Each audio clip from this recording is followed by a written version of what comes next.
Thank you, Austin, and thank you everybody for being here tonight. We are in, I think, for a treat. Sorry, I just wanted to get to the meat of this event, and we really have a stellar lineup and a great occasion to celebrate a wonderful book.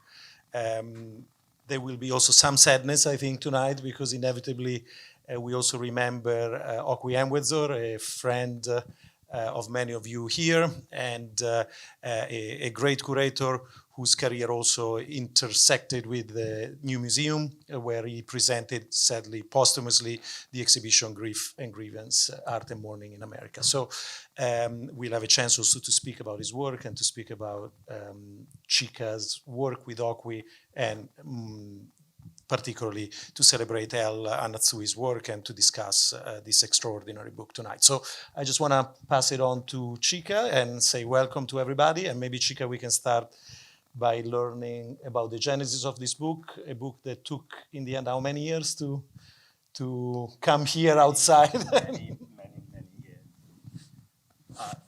Thank you. Take it away. Yeah, thank you, Massimiliano. It's such, on the one hand, a pleasure to be here for this event, but it's also something I'm doing with a heavy heart, because Okwui is not here. So hopefully we will do justice to his absence in our discussion this evening.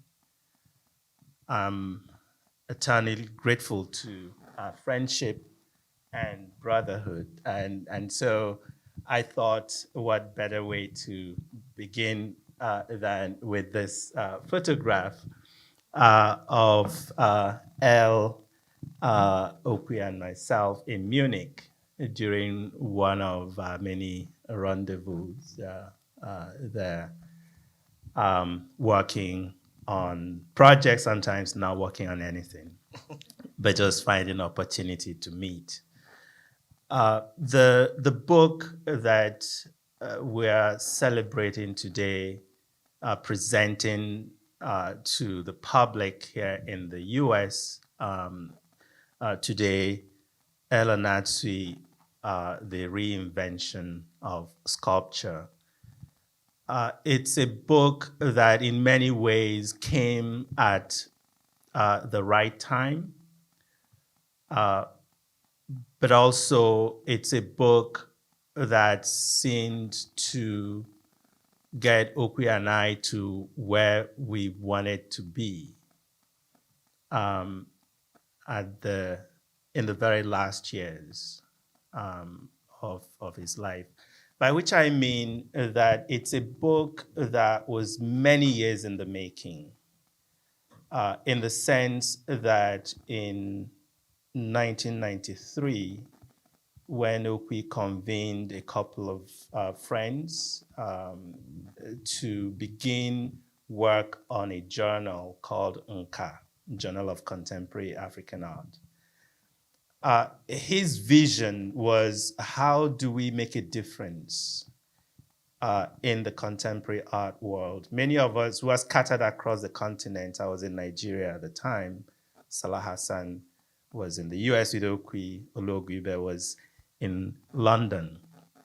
And the beginning of that journal was the beginning of a journey that we all took together until the very end. As far as Okwui is concerned. But one of the things that happened in that journal was that my first contribution to it as a member of the editorial board was an interview with Anatsui, one of the very first of that kind of work on his practice at the time. And what Okwui was arguing for in the editorial was rewriting the landscape of contemporary African art. But one of the things that we also set out was to look at the broad spectrum of contemporary African art. And as many of us might know, what that led to a series of survey exhibitions and publications, some of which Okwui and I also did together, Contemporary African Art since 1980, for instance. But the goal was to get to a point where we were comfortable to begin to do in-depth studies of individual African artists at a point where nobody would say to us, as they did at the beginning, who are these artists you guys are talking about? Where can we read about them? That was the origin of Nka. And that was the reason Okwui, as many of us, Massimiliano is here, will tell you, Okwui always insisted on substantial publications to accompany every exhibition that he made. And that was very important because we were being asked to produce the literature on these, strange, funny, curious artists that were emerging from the African continent. And so deciding at a certain point to take on a single artist, L was, the most compelling candidate to do this next work. I don't want to share the list of artists that Okwui and I had mapped out over the next 20 years, as we always did, that will go from one to the other. But of course, this was the first and last of that series of book projects. So what you see in this volume is an interaction with L, who, by the way, was my teacher in art school, my studio master in his studio when he had one assistant, and a colleague when I was a junior professor in the studio program at the University of Nigeria and Nsukka. And then I became a student of his work when I moved into art history. And so the process of matching the ambition that we had as a collective group of friends in terms of charting this landscape, this new territory that was called contemporary African art, and paying due attention to the work of Anatsui. This is really the origins of this book. Along the way, we came upon, after we moved to Munich, the idea of an exhibition, which was what was called Triumphant Scale, the last exhibition project that he did, died a week after the opening. So these two projects are intimately tied. But the book was the inaugural gesture to really study the work of Anatsui. And so they became parallel projects, the exhibition and the book. And hopefully we'll talk a bit more in the course of this evening, what we try to do in this volume, the key arguments that we set out as far as the work of Anatsui is concerned. So I'll leave it at that so we can get into the meat of our discussions. Yeah. Thank you, Chika. And we'll go back to the book itself. But now we wanted to hear from Julian, who had the honor and the responsibility of portraying Anatsui in a beautiful profile in The New Yorker, which I'm sure many of you have read. A very unusual profile because it happened during COVID, and probably, actually, Jason was saying probably one of the only two profiles that The New Yorker agreed to publish with the author not meeting the subject of his profile. And I would dare to say ironically, but actually quite sadly, Julian was very excited at the idea of meeting Elle tonight, but Elle had to leave New York for a family emergency, and so sadly, he's not meeting him again. And so you have this, I don't know if it's a comfortable, uncomfortable role of portraying Elle now for us tonight, also in absence. So if you can tell us a little bit of the character or it's how probably you... better in his absence. So you can say what you want to say. It maintains this kind of oracular presence he has, so I'm going to roll with it. So thank you very much. So as you've heard, I was asked to profile Anatsui for The New Yorker. I was extremely excited to fly to Nsukka and really immerse myself in his studio practice, meet his assistants, and once I got over the kind of crushing disappointment of not being able to do that and of being on Zoom with him instead, I started to realize that there was something in El's work and in his studio practice that really spoke to what we were going through in terms of the precarity and interconnectedness that we were all facing on a kind of planetary scale at that moment. He's an artist who's always worked with human life on the largest possible scale, whether it's mass migration, our impact on the natural environment, trade and commerce, and large swaths of historical time. And a phrase that stuck with me that he used in one of our early conversations is that when people see his sculpture, he wants them to be aware of the fact of many hands that go into their creation. And he wants them to feel the presence of larger communities whose lives are sort of imbued materially in this work. So to kind of see what he means, I want to talk a little bit about his practice for creating the bottle cap sculptures. So we can see the beautiful gravity and grace here. And if we could move to the next slide. So of course, it won't be news to anyone that Anatsui sculptures are made of aluminum liquor bottle caps, or at least the most famous ones are. And these are purchased from all over Nigeria. I interviewed El's supplier for the profile, and he told me that he sells the professor 7 tons of these every year. I think it used to be a lot less, but now it's 7 tons. And as Chika explained to me when I met him in Switzerland, these come from small distilleries all over the country. They're constantly changing their branding, their colors, their design. And so they're kind of an index or an atlas of life in the region at the time, which contain traces of this really huge network of just everyday life for people. So that's kind of the first set of hands.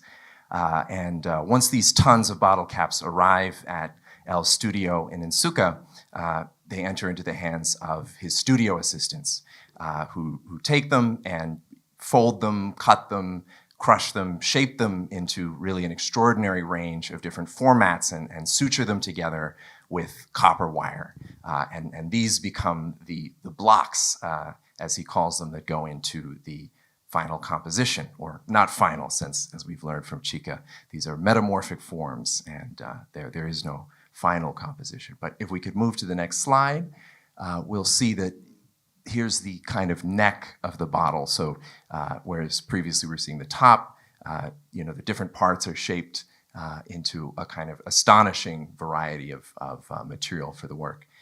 So if we could move to the next slide. So here is the studio, which I sadly didn't get to see. This is El's old studio.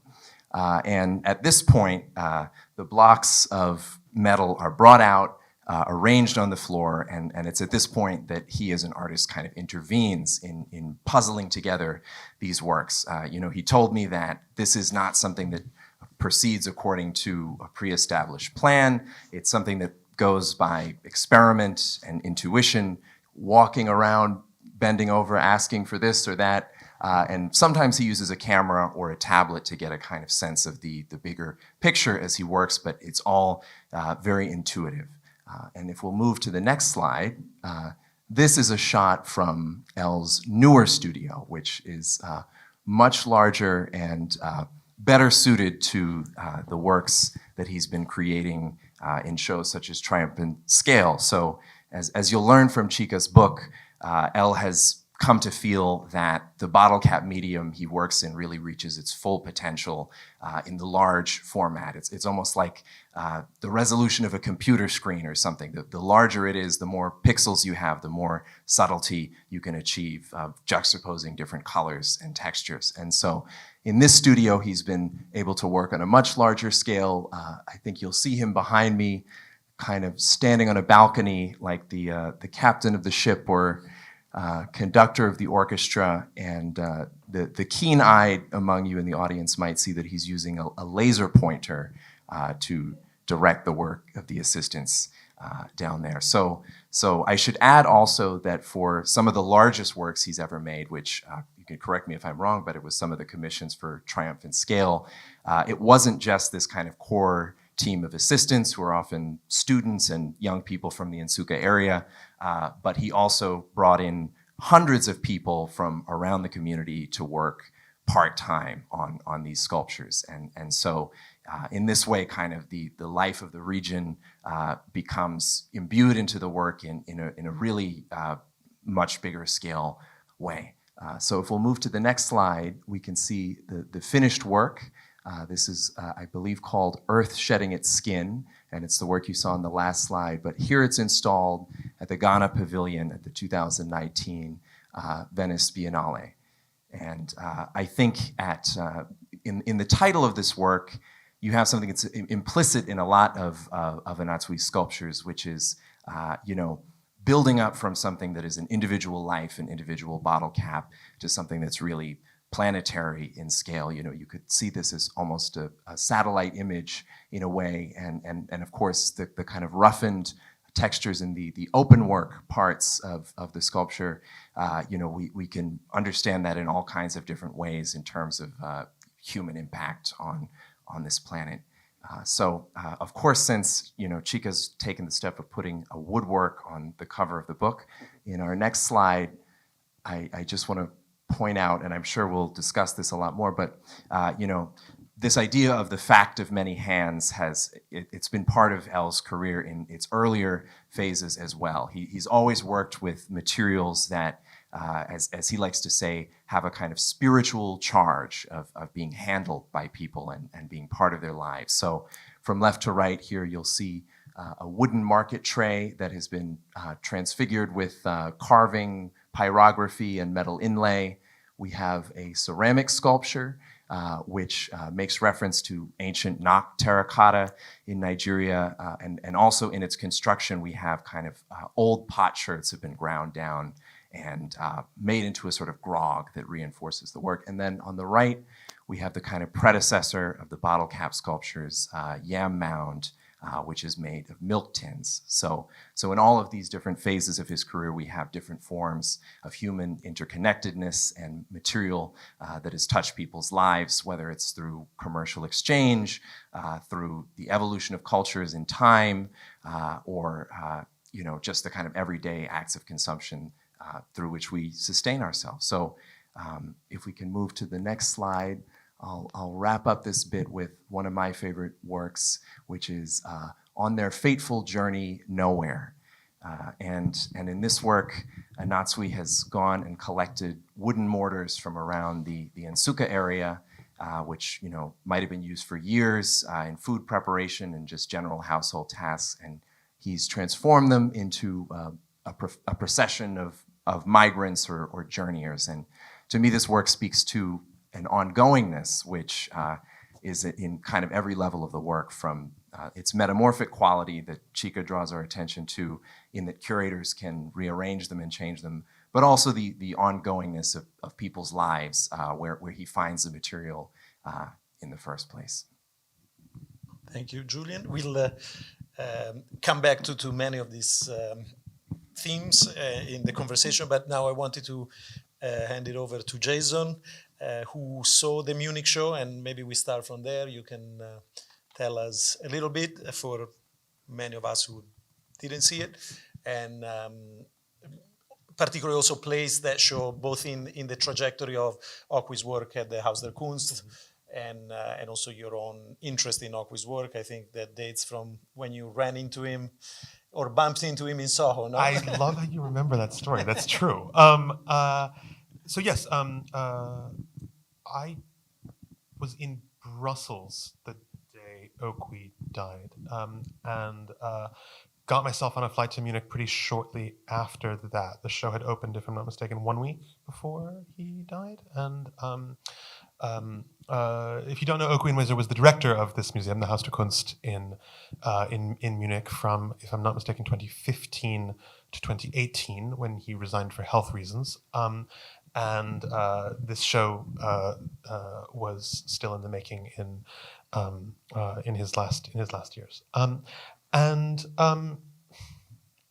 I remember going to see. So this is you're looking, by the way, at at the facade of the Haus der Kunst, which you may know as the great show palace of the Nazi Party in Munich. Right, so the degenerate art show was next door. That was where the bad stuff was put, and then the Great German Art Show, which was all the like good, approved sort of Nazi Schlag, was here. And actually, one of Okwui's first shows when he became director was a historical exhibition on the history of what used to be called the House of German Art and is now just called the House of Art. Munich, of course, is a city with a particular history around Nazism and art, and one that Okwui really confronted head on, not in a sort of like dull antagonistic sense, but in the same with the same historical rigor he brought to so much of his work. If I could just show the next slide, the central gallery of the Haus der Kunst. Most of the bottle cap works that you may know are usually reliefs. They're hung on a wall.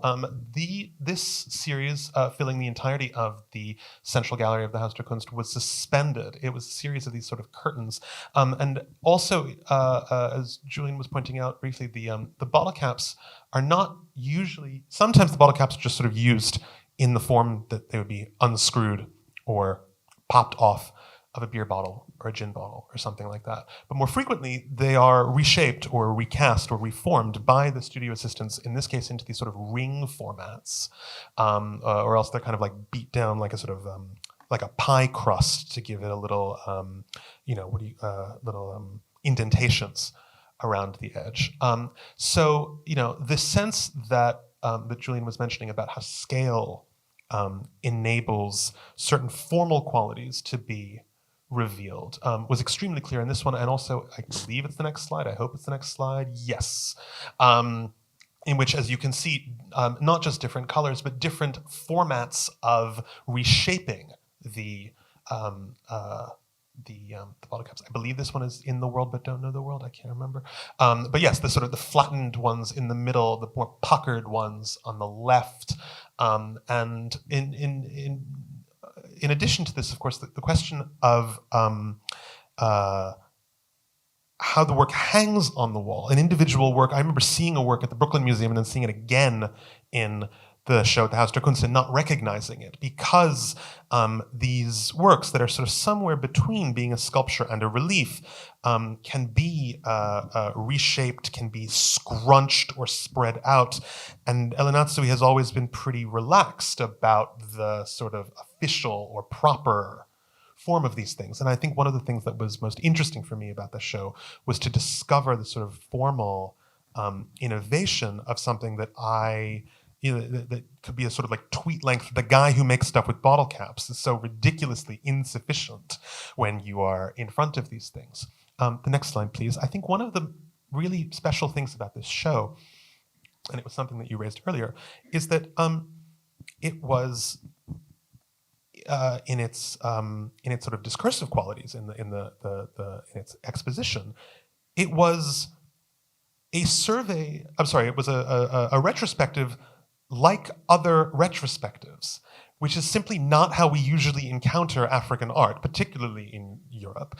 I struggle to think of a African artist not named William Kentridge or Marlene Dumas who has ever had a retrospective of this scale with the tools of art history that we all know of, iconography and form and social history and biography and political and social meaning, all of the normal, the sort of full toolkit that we bring to art of the highest ambition was finally being applied to an artist, a Ghanaian artist, a Nigerian-based artist, in the same way that the Haus der Kunst showed Louise Bourgeois or showed Bruce Nauman. It was neither more nor less. And the rarity of that sort of hit me really hard when I was there. It's something, of course, that Okwui Enwezor had been pushing towards his whole life, and something that was really inspiring for me and for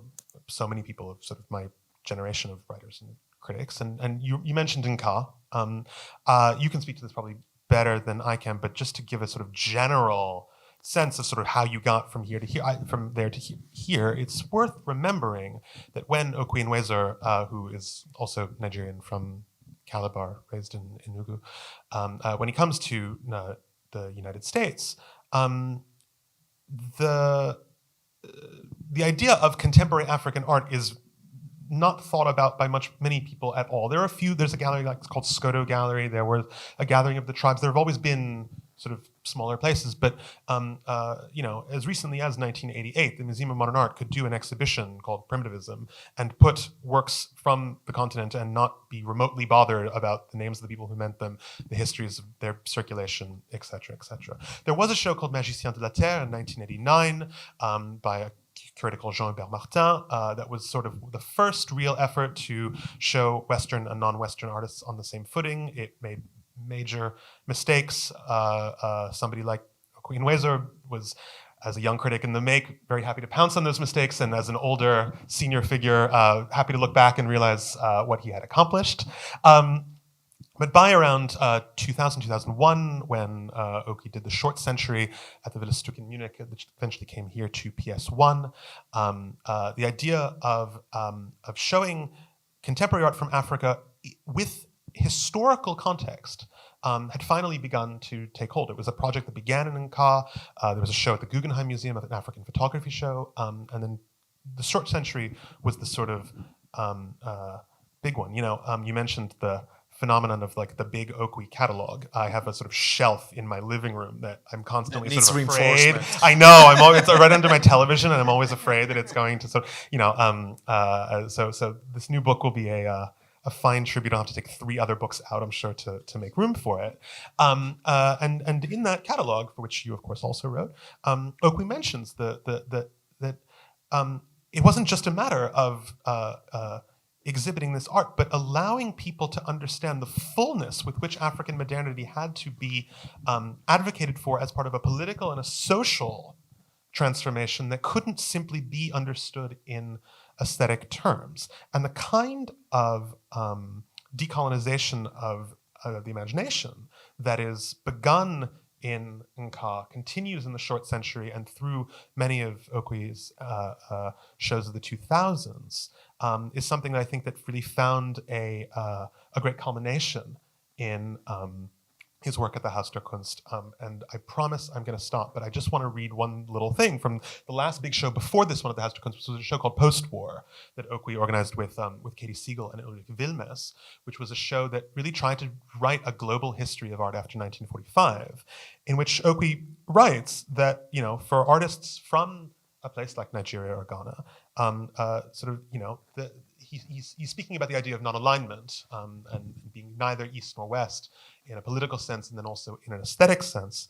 And he writes about how that in the arts, even while the ideological fissure created by the competition for cultural dominance between East and West, communism and capitalism, socialism and liberal democracy, created a crude binary in the way the terms abstraction and socialist realism were taken as moral equivalents. Artists in newly independent countries, like Ghana, where Anatsui was born before he went to Nigeria, in newly independent countries were discovering the role that they could play in nation building and the advancement of a de-Westernized national culture. And that was something that I think was very, very visible in Triumph and Scale, and I hope to discover as well in the book, is that these incredible achievements begin with works in wood, begin with works in the studio, and begin in particular with seeing an African artist educated in a school in Kumasi according to basically a kind of British tradition, teaching himself and teaching among his friends as well about motifs, about histories, about society, about literature that simply wasn't on the curriculum before, and how all of that gets absorbed, reconstituted, and reformatted into works of this scale, I think is not just the achievement of Anatsui, but the achievement of Okwui Enwezor and you too. That was maybe the most satisfying thing to discover in this show, and one of the reasons I wouldn't have missed it. Thank you, Jason. And I actually have to say that the book is, and we're not here solely to celebrate it and promote it, but the initial chapters are very, very stunning for the vastness of the historical reconstruction and the engagement with the decolonial process, and I think that's it's absolutely not a coffee table book. It's a wonderful monograph that actually doubles as a sort of very vast historical painting of the context in which Anatsui's work was born. And I think that is really remarkable about the book itself. But Chika, maybe you want to tell us a little more about how the book articulates itself, or how you articulate it. That's a very important point, the historical view. Now, why was this crucial for our project? Well, Anatsui sort of emerged from seemingly out of nowhere in 2007 at the Venice Biennial for an artist that had been active for 40 plus years up until then. But he was such a novelty, right? And he made bottle cap sculptures, and that stuck. There was seemingly no other way to think about his practice but through these recent works, actually late work, right? Looking at the arc of his career. And so one of the most important problems we wanted to address in the book is to actually think about the intellectual, historical, cultural, political, ideological contexts of Anatsui's work. And one of the key elements of this is to think about the relationship of his work and that of his generation of artists at the University of Nigeria and Nsukka to the earlier generation of artists from the 1960s. The kinds of questions that artists then were asking at the moment of political sovereignty, and the questions that artists of L's generation were asking in terms of cultural sovereignty. And Jason just mentioned the reschooling that he had to do after his British-style education, right, in art school. And to see the connection between that impulse while he was in Ghana and what made him move to the University of Nigeria and Nsukka, where he heard about this amazing vitality, right, of intellectual production in literature, theater, music, and what have you. That's what brought him to Nigeria in 1975. And so it was important to us to place him within this cultural, intellectual, discursive context that would then make sense for anyone who is encountering his late work to see where he started. Because without that, much of the conversation around his work only touch a little bit of what this work was about. And so the Okeke magazine was founded by Chinua Achebe. If you can show the next slide.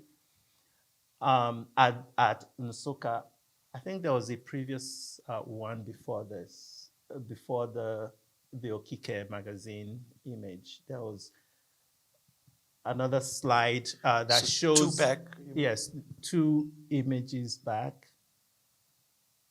Except if something got lost in transmission. No, backward.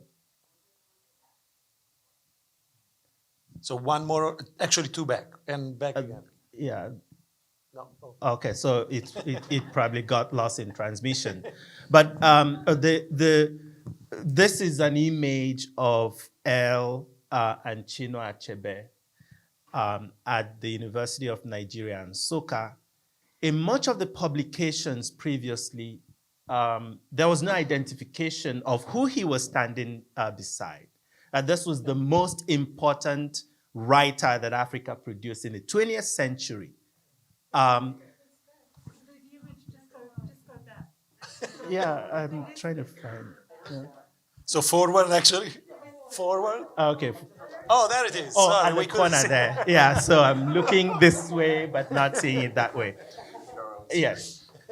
So the slides you see here are basically from the book, that tells the story in a way that indicates that what Anatsui was exploring as an artist, there were writers, there were musicologists, there were theater practitioners at the University of Nigeria and Nsukka in the 1970s, all led by Chinua Achebe to the left there. This was at the opening of Anatsui's exhibition in 1977.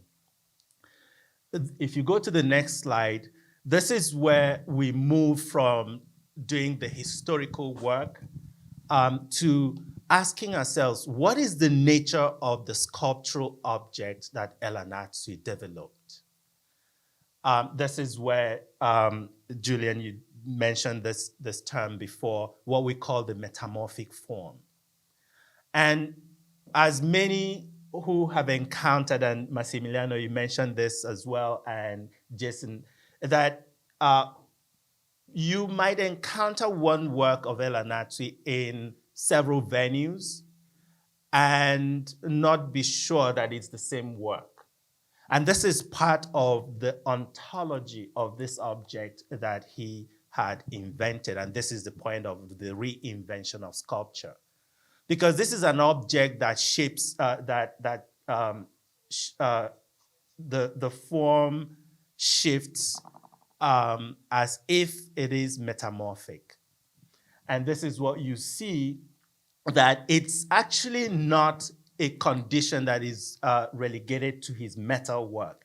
That if you go back to his earlier work in wood, and that's an example from 1990, Wonder Masquerade, even though it's made of wood, it's fashioned in such a way that you can actually play with the shape, change the shape of this wood sculpture. This was very visible in the exhibition as well. And it's almost the next phase of this invention of the metamorphic form that he found in the metal work. The metal work allowed him to do this even more, to think about objecthood in a way that almost mimics life. Because he talks about his sculptures as having the quality of living things that change their identity, shape, form as they grow over time.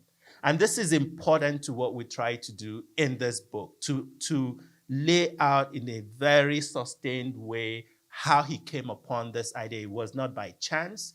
It's part of an idea that developed at the very beginning of his practice. And if you go to the next one, which is really where we go to the next slide, you see how these objects change shape. Sometimes they turn, they stand upside down. Sometimes they turn a corner. It's the same object. And so if you use the normal art historical tools, you might miss the point. You might actually misidentify these objects. If you wrote about the work in the first time that it was shown, right, at the Brooklyn Museum, and describe this amazing object, and then you see it 5 years later at the Munich Haus der Kunst, and it's completely different. What does it do to our writing of art history, right? If someone looks at it and says, how are you describing this object? It's completely different from what you're saying in this book, right? Maybe you're drunk or something, right? This is what Anatsui's object does to you. And so the question is, how do we understand this? And the last slide is our attempt to go back and think about the cultural basis for imagining sculptural object in this way. The idea of no condition is permanent is something that anyone who's lived or traveled in West Africa and even East Africa knows that this is a statement of universal ontology, right? That no condition is permanent is about the precarity of life, but it's also the unpredictability of the present and the future, even of the past. And this is what underwrites his decision to make work and invent sculptural objects that you cannot predict what they would look like, with any finality, because they will prove you wrong. So these are two core elements of what we try to do in this book as a way to, one, argue for Anatsui's inventiveness, right, as a sculptor, but also an inventiveness that has a cultural embeddedness that you cannot extricate from his practice, as a lot of scholarship that followed these metal works had tried to do in the years after 2007. I'll stop at that, and then we'll... Well, can I just add to that point that, one of the things that the show did extremely well is it sort of showed how that kind of more metamorphic form, you can bring the images back up, actually, if you could go back a couple,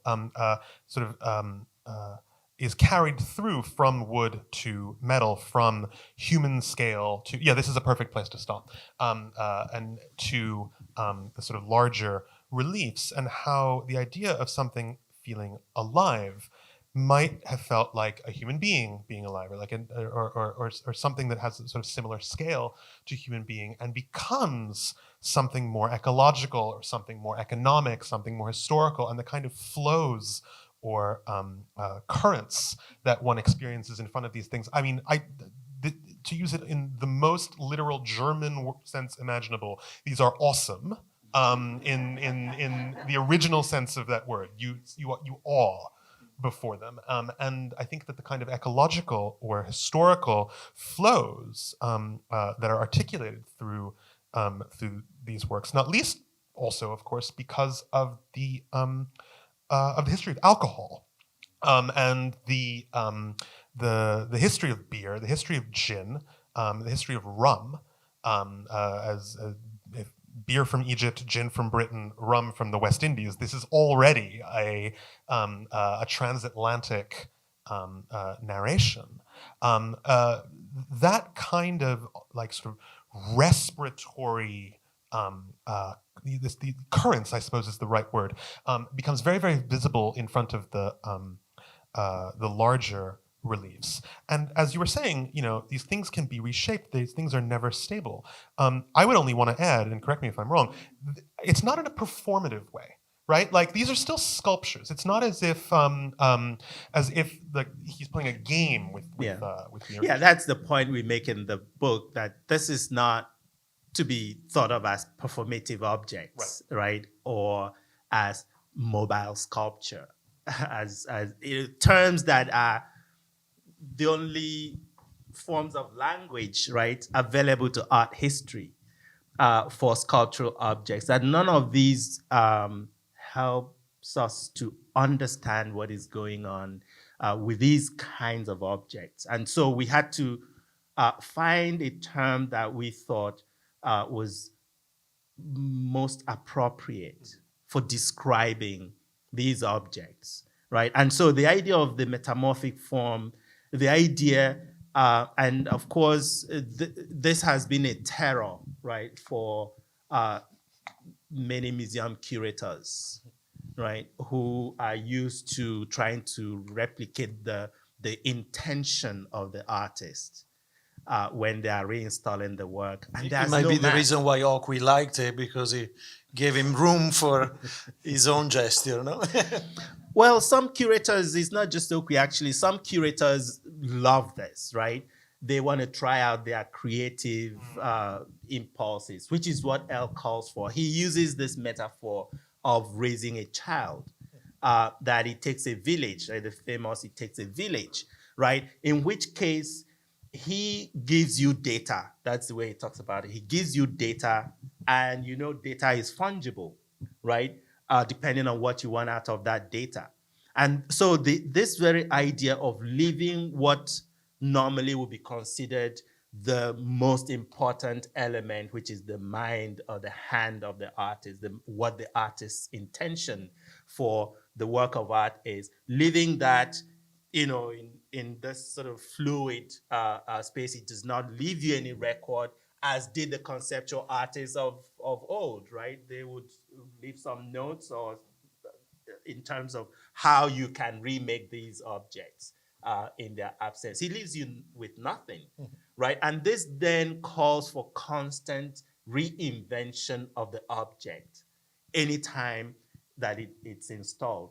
Now, you can imagine what that does in terms of how museums do their work, right? And so this is another aspect of this practice that tasks not just the art historian and the critic, but also the museum curator and the institution. Do you know, I mean, now I don't want to, sorry, Julian, you were going to say something. Well, I just wanted to say, going back to this idea of the cultural specificity of the metamorphic. One thing that I was fascinated by in the book is, of course, we've discussed that there's often been a kind of ethnographic gaze on L's work, and particularly what I've come to think of as the kente fallacy, kind of overemphasizing the comparison to kente cloth. So I was wondering if you could just talk a little bit about that, but also the way that you kind of try to go back and root these works in cultural traditions in a more sophisticated way. Well, when you're working in this field, right, you're always very alert to the terms that are used to describe artists that you work with, or whose work your scholarship is based on. It's a museum in this town, right, that sort of introduced this kente, reading of Anatsui's work, and that didn't go away for a long time. And so he makes fabric, right? He makes metal fabric. He makes metal cloth. There's metal curtains. There are all kinds of ways to not move too far away from the kente cloth. And of course, he's from Ghana. And you might even hear that he has family member who was a cloth weaver, right? These sort of ethnographic rendering of what is clearly this individual artist was something we really need to push back against in the book. And not by distancing him from kente cloth, but actually to say, let's look at what kente cloth is. Take out all the ethnographic, anthropological reading of kente cloth, but to look at the form. That this is a cloth that is made of strips, right, with abstract patterns. And you look at Anatsui's wood sculpture before he moved into metal, they are made of strips with abstract patterns. And so if you're thinking about how he came about this idea of the metamorphic form, it had to develop out of a cloth tradition that is made of strips that you can, mix and match to get the design that you want.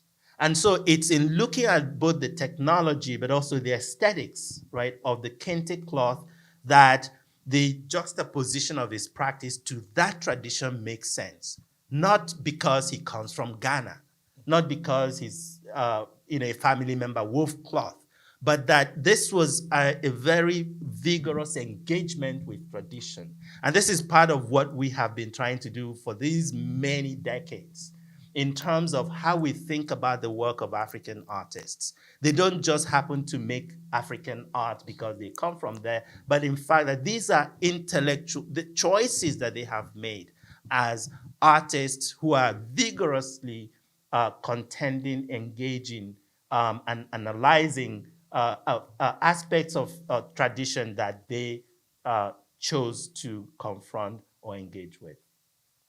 Yeah. I think also in Julian's text, there is a frequently used metaphor of digital or networked, and I think it's also important.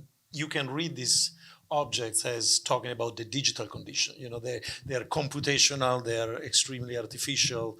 You compare them to screens, and so there is also an element of electricity in these objects that I think it's important also to keep in mind, to contrast also with these myths of origins that are obviously very complicated when it comes to certain associations. And also with the myth that that this is a work of making do, of I come from a part of the world where all we have is the kind of junk in the street, and look at this sort of, magician of the earth, as we called them in 1989, who out of, impoverished conditions was able to make something beautiful. I think that still sticks to a lot of initial interpretations that people have of Anatsui. It's an embarrassment, but it is something that's still out there.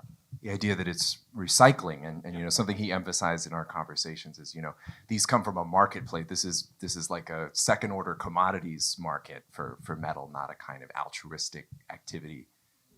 Yeah, you just mentioned how many tons, right? One of his suppliers. So he finds the material that he needs for his work where he finds them.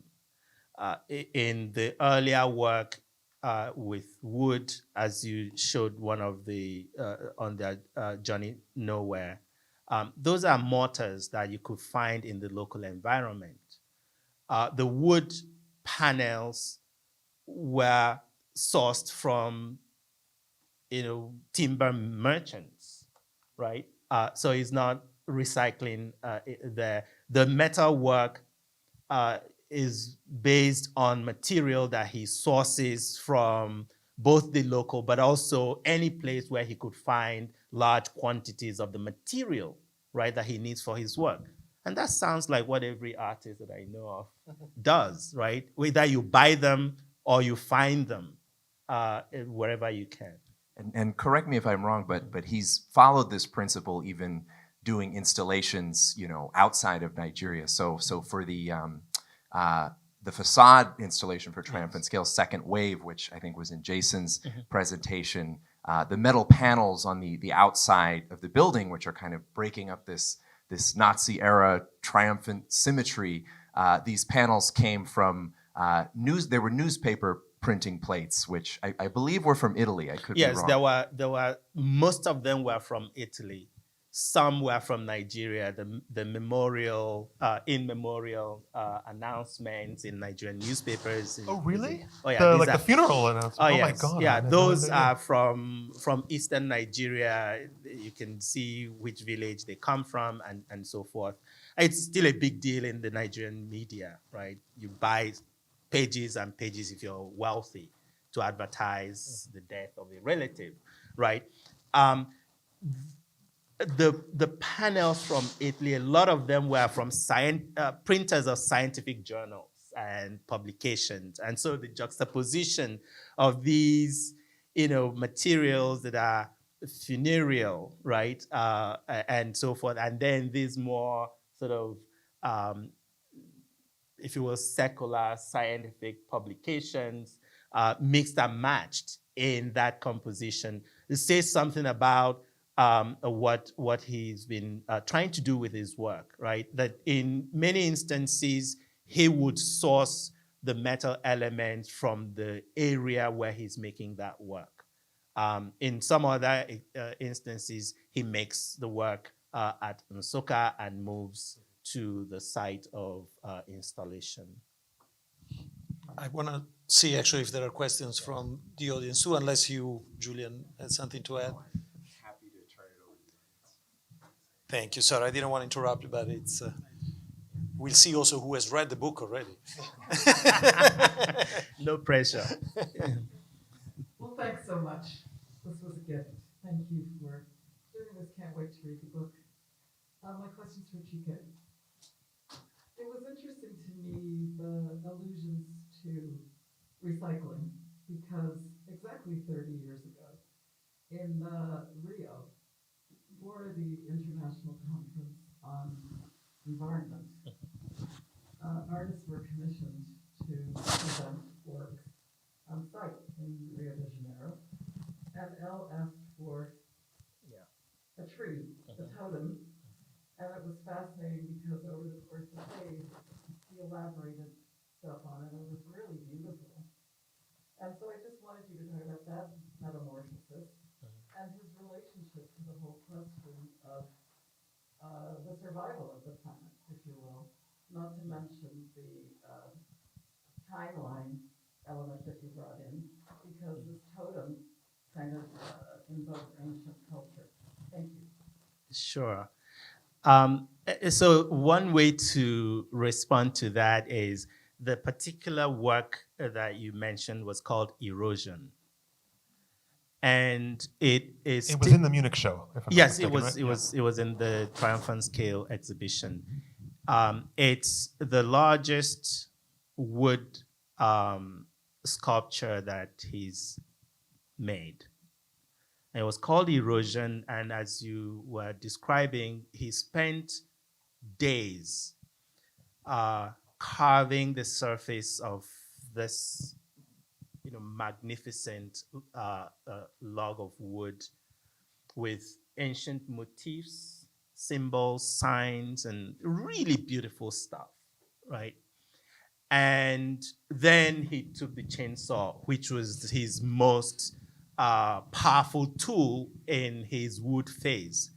He took the chainsaw and cut the hell out of this log of wood with all that beautiful designs that people are like oohing and ahhing about how fabulous the surface and all of that. He cut up the entire thing. He pretty much messed it up, right? And the work was called Erosion. And this was for the first Earth Summit in 1993. The last work, the second work, Rising Sea. That was the white. Yes, the white piece is pretty much the largest indoor, because he's very, very large sculptures. His largest indoor sculpture, which was made specifically for Triumphant Scale. If you find your way to Guggenheim Bilbao, that's the permanent home for this work. It's you have to see it to believe it. And that work is called Rising Sea. So in between 1993, when he created his largest work that is about erosion, cultural erosion, but of course, the erosion of the earth, right? The planet, the devastating natural forces and man-made, human-made forces that were beset on the environment. And then the other end is Rising Sea.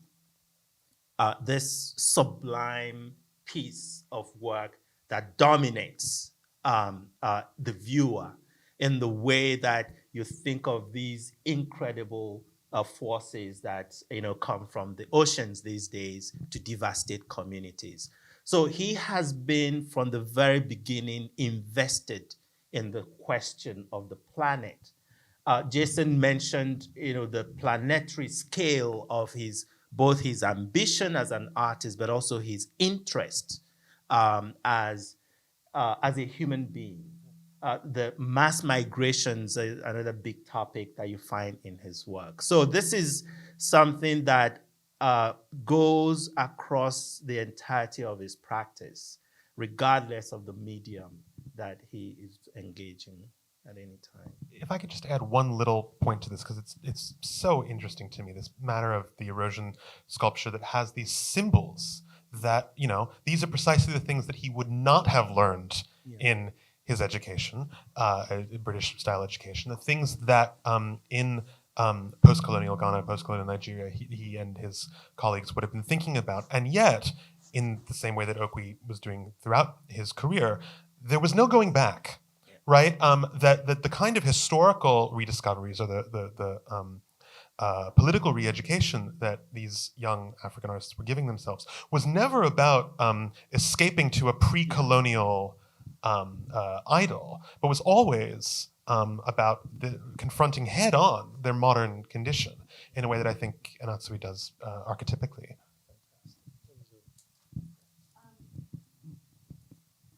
I'm sorry for that. Chika and Jason, you were addressing Logoligi, that incredible environment, and I was wondering if you could both just unpack it a bit more. One, the title, and secondly, the significance that it was an environment. It was the only environment that anybody or a crowd were invited to walk through, with all of these various like a kind of labyrinth. If that there's to me any is way to really get the significant. slides, it's the second on my it's a slideshow. slide with a couple kissing. And just to actually describe the scale of it, Jesus, because Yeah.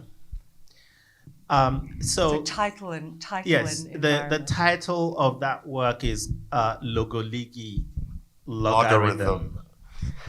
And it's a title that comes from a collection of poems by the Ghanaian poet Okwui Enwezor, who was an acquaintance of Els and who had just died while he was working on this project. And so he created Logoligi, and in the poem, it's really about, it's almost like an existentialist poem. It's a long form poem about this individual who, by traversing different orders of existence and experience as a modern subject, encountering the present and the past and the future, in not in a diachronic way, but in a as if he's trying to find his way through the maze and complexity of life, both in its phenomenal and metaphysical manifestations. And so it's this idea that El wanted to explore with Logoligi, titled after this poem. But it's also that at the Haus der Kunst, we had this gallery, Gallery 2. If you've never been to this museum, it's the most awesome gallery any museum could have. Now we mean awesome in the bad sense of the word. Yes. No, it's in the scale of this gallery. And we made a proposal to El, we could try to make maybe 3-4 works to occupy. It's 40 meters long, this gallery. And El said, well, yeah, I'll make it work that would dominate the space. Which plays into Okwi's other ambition, right, about his interventions into this history of Haus der Kunst, as this, that Jason mentioned, its Nazi past. So El then developed this work to occupy that entire gallery. And this is the same work that, as mentioned before, the entire community at Nsukka participated in its making. And so this was a communal project as well, which says something about the type of contemporary artist that El Anatsui is. When he says he takes a village, he actually means it, right, in terms of the making of his work. And so Logoligi allows the viewer to enact this, because it's like a warren, right, that you can take any path. It's what, 12 or 14 pieces, something like that? Oh, there are 64 elements. That many? Oh, yes. My God. There are 64 elements that constitute this work. And at some in places like 15 meters tall, right? So it really, entering the space, you're bounded, but at the same time, there are evanescent walls, right? So you can see through the walls even if they are bounding you. And this again is part of an element in El's work about walls and boundaries, and the way that they have hedged and made movement in every sense of it, of societies over time impossible. So he's building these walls that you can make even if only visually. And so this idea of Logoligi, well, he adding logarithm there is part of his own thing, right? To change up the original title of Okwui Enwezor's poem. But it's a work that is, in a sense, existentialist, right? In the sense that you make choices in terms of how you navigate through this space that binds and bounds you, but at the same time, you can see through. And they say something about ideas of borders and walls, of which we know about keeping the other out. But walls that keep imagination, that cannot restrain the human imagination, even if physically they can restrain human bodies. So this is an important work that he created. It traveled to the second venue in Doha. In Qatar, in Qatar. Rising Sea did not travel because of the scale of the work.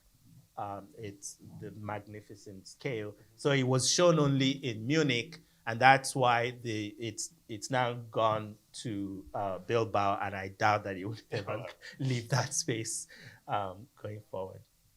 I want to give one more detail just briefly. Can I see if we can pull the image? Yeah, it's on the other Derek, slideshow. In Jason's selection. Sorry about this.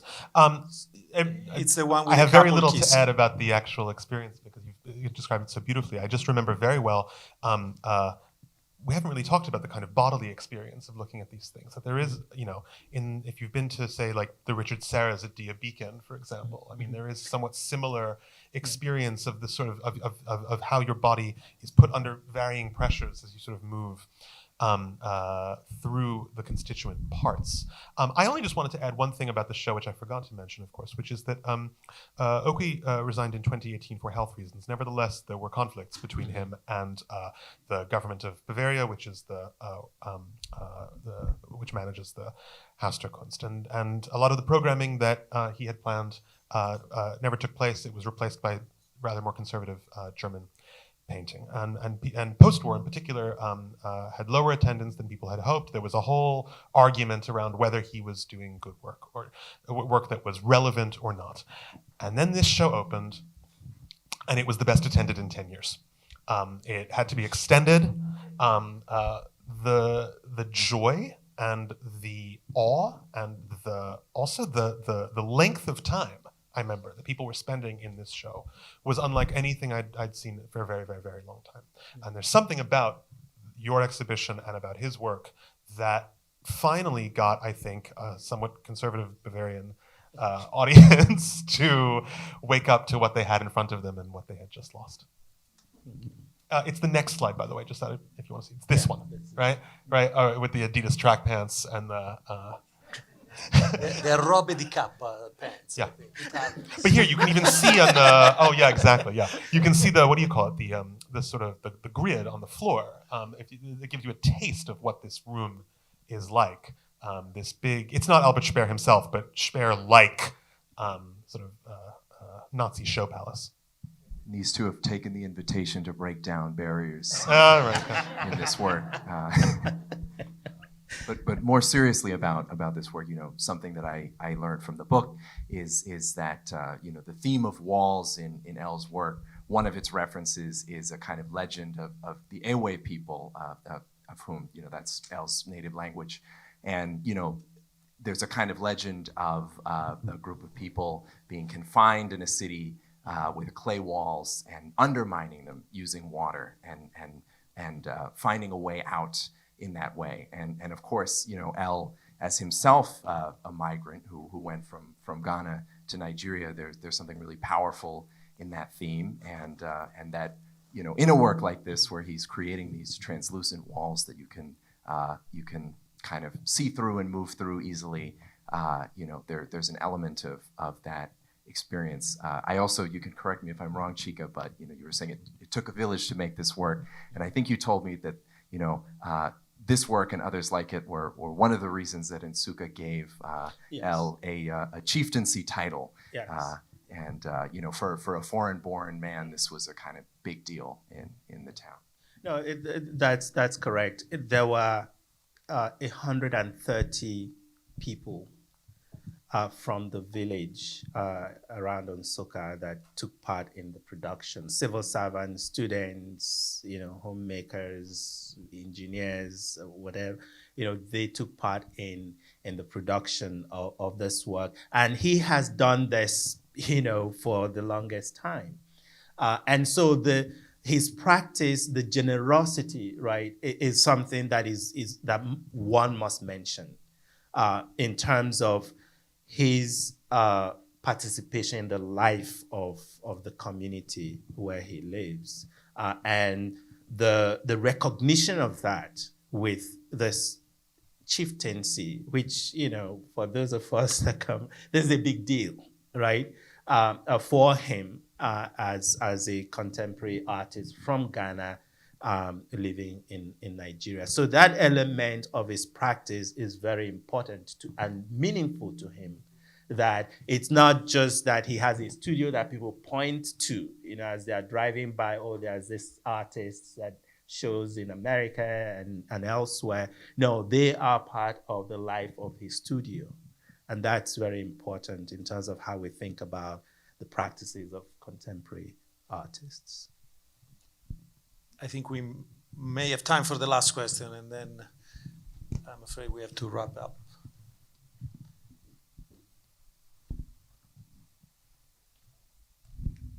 There is mention in the book about, or in the article, about how people in Africa, people in the West have so much access that he's been shown so many different places. And in Africa, people have to travel so far to see his work. And that I think someone said something about the gentrification process that Africans experience, because it's available to us in the West and not to people in Africa. Can something be said about that? I'm not sure where in the book this was, but I think I understand the question you're asking. One way to respond to that is, that's why we wrote the book, right? I was describing his practice at the University of Nigeria in Nsukka, right? And I was also describing the fact that the community that he lives among often participate in the making of the work. And after the work is made, they are displayed in his studio, sometimes outside of the studio, because you need certain distances to actually see the work. And so people who are driving by are looking at the work. So I think that part of what you're, in terms of the audience, there's an art audience that live in certain places, even in Lagos, right? Or Johannesburg and all of that, where the scale of some of his recent work, there are no galleries, right? Or institutions that can host that kind of work.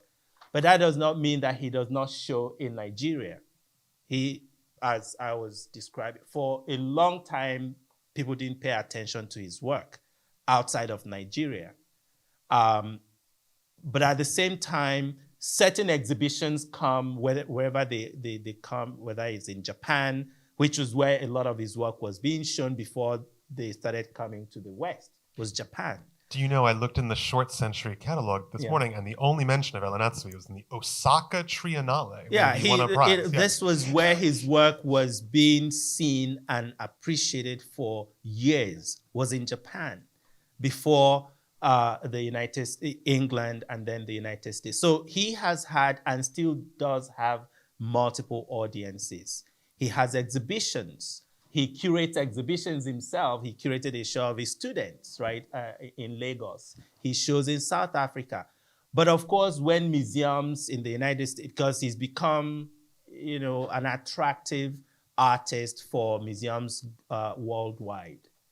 And he shows where he's invited and he's interested in showing. So I don't think that describe Africans not having the opportunity to see his work. Who is the African that we're talking about? His community sees every work that he makes, right? They might not be seeing it in a museum, but they're seeing it there in real life. So they know his work and they encounter his work. They participate in the making of the work. when we talk about institutions, yes, it's not every part of the world that has the fancy museums and so forth that his work also shows up in. I'm afraid we have to conclude. I'll make an exception because I'm a weak moderator. Well, thank you so much. I won't be too long. My name is Doji Betema. I'm from Togo and Ghana. So Anatsui, actually, he's one of my people. I'm Eve. I've been in New York now for 30 years. And I opened up a new gallery in Harlem called the Kente Royal Gallery. So I'm very happy that you mentioned, the Kente cloth, because it's actually a piece of art. When I was going to open a gallery, I do some research. It's the most recognized piece of art in the world. It's not just a cloth. It's royalty. It's cultural. It's everything in it. Mm-hmm. So it's not a coincidence that people will look at the Kente cloth and look at an Anatsui's work and think of the same thing, because obviously he's from Ghana, from the Ewe people. Sure. My question is, first of all, congratulations. And the reason why I came here tonight is just to say thank you so much for seeing this book through, to publish it, for the memory of Okwui and all of that you do. It really means something special to me as a young African, living now in the US. So thank you so much. And I wanted to see what is the next project. This cannot just be the stop, the one and only. So I would love to hear from all the projects that you're working on, and if I can be in touch, that would be great also. Thank you. Okay, so I actually like telling my colleagues who I work, when they ask, so what are you working on now? I say nothing. Yeah.